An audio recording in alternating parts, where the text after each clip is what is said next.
आज हमारा भाव बदलता जा रहा है।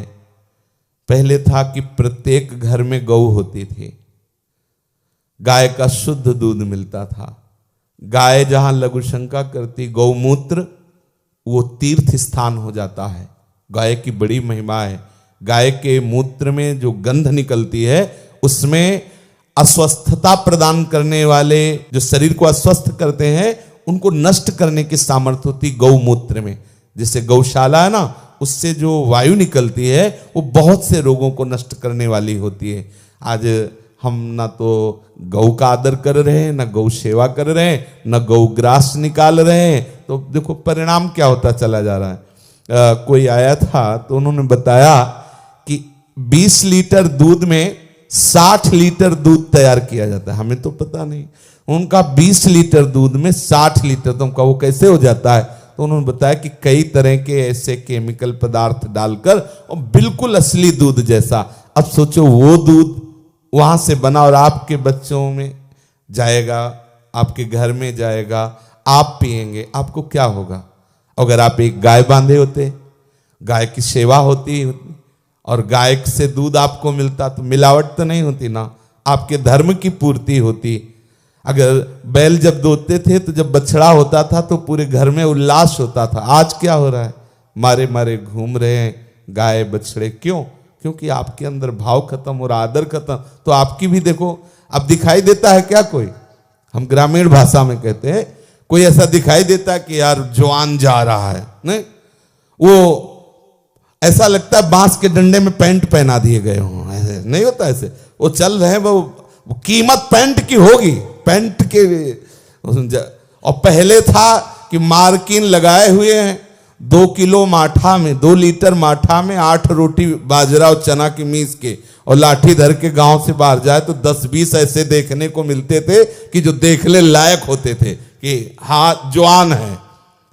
बोले कितने के हैं? बोले 20-25 के हैं, अवस्था है।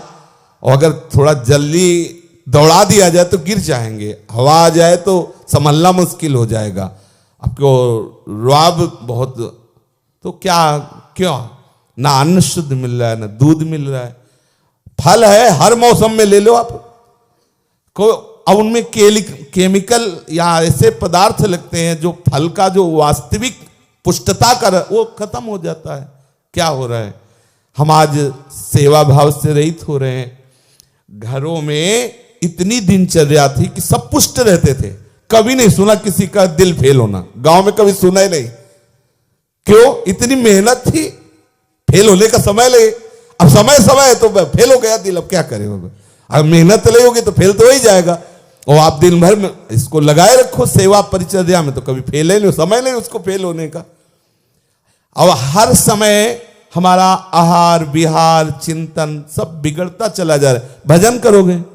कैसे भजन कर पाओगे? शुद्ध भोजन पक्का समझो, गऊ हमारे भजन का एक विशेष अंग है। अगर गऊ का दूध मिलता रहे, गऊ के गोबर से लिपी हुई भूमि में बैठे, जहां गऊ बंधी हुई है, वहां भजन का महत्व और अधिक होता है। आप देखो शास्त्रों में वर्णन गौशाला में। आज हमारी गऊओं की दुर्दशा होती है। कितने गृहस्थ गौ पालन कर रहे हैं, कितने कहते कितने संत, तो एक संत लाख गौएं पालन कर रहे हैं।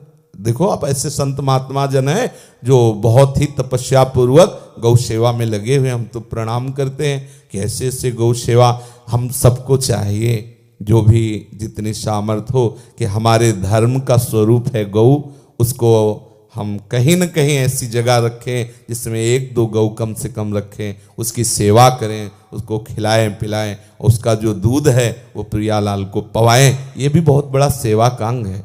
श्री स्वामी हरिदास जी ने आदेश किया है कि वृंदावन की बीथियों में सोहनी लगाओ और गौ और गौसुतों से, मृग और मृग सुतों से प्यार करो।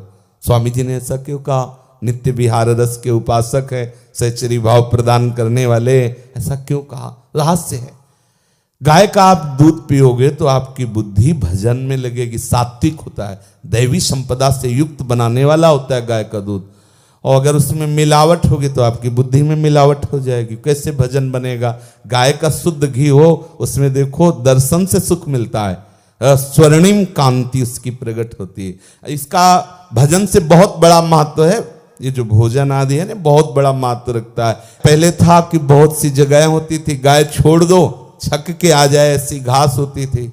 अब कहाँ इतनी भी जगह खाली नहीं मिलती जहाँ गौओं को छोड़, अब बंदे बंदे वहीं उनकी सेवा हो जाए। पर प्रार्थना है जहां तक हो सके, जैसे हो सके, अगर आपके पास संपत्ति है, जगह है, तो आप जरूर गौ सेवा कीजिए। भले एक गाय रखिए, उसका पोषण कीजिए, और गाय की कृपा से गोविंद रिझ जाएंगे। गाय ने गोविंद नाम ठाकुर जी को दिया है।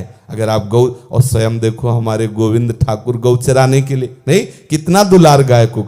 गाय के शरीर में जो हाथ फेरता है ना, उसमें ऐसी शक्ति आती है, वो रोग रहित हो जाता है, उसकी बुद्धि शुद्ध हो जाती है।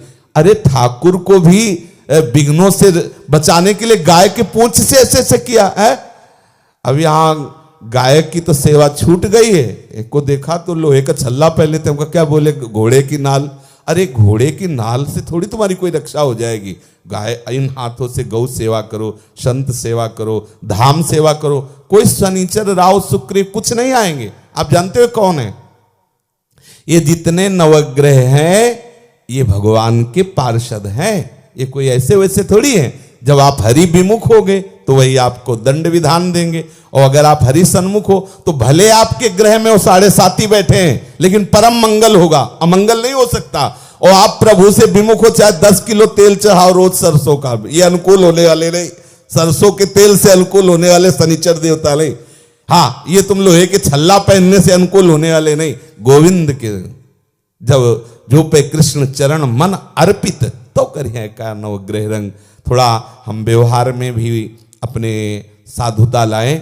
हम गौ सेवा आदि, थोड़ा पवित्र आहार विहार, थोड़ा पवित्र अन्न, तो हमारी बुद्धि भगवत चरण अरविंद में लगे। शेष चर्चा आगे। श्री राधा वल्लभ लाल की जय।